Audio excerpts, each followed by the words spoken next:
agarang aksyon. Yan ang tugon ng ating Kapitana Irene Biteng, katuwang ng Chairman Committee on Sanitation Kagawad Moises Maesa sa naganap na flash flood noong nakaraang linggo sa Newtown.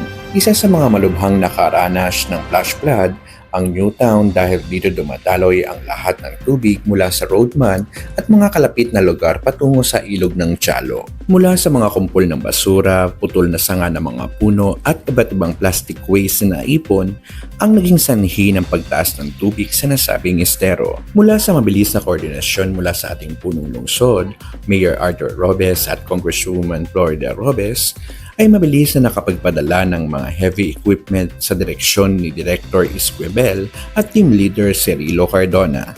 Dahil dito ay mabilis na linis at nasolusyonan ang mga basura na nagsanhi ng pag-apaw ng tubig sa estero.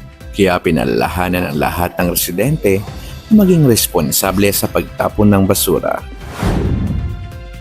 Bilang paghahanda sa nalalapit na pasukan, kaliwat kanan na ang paglalagay ng mga pedestrian lane para sa mga pampublikong paaralan. Ito ay inisyatibo ng pamahalaang barangay sa pangunguna ng ating butihing Kapitana Irene Biteng kasama ang Chairman Committee on Peace and Order Kagawad Jojo Balboa na ikinoordina sa City Traffic Management Office sa pangunguna ni Director Esquivel at Team Leader Mr. Edimar.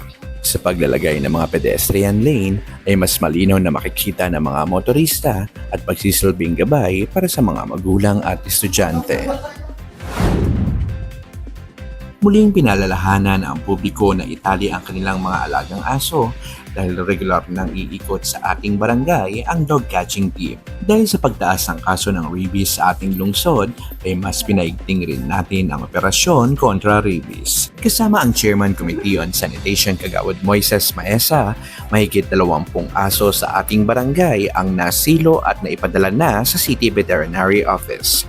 Ito ay bilang tugon at lunas sa mga reklamo ng ating mga kabarangay patungkol sa mga dumi ng hayop sa lansangan. Para sa Barangay Minion Proper, ako po si Darren Bantayan, Barangay Public Information Office. Maraming salamat po.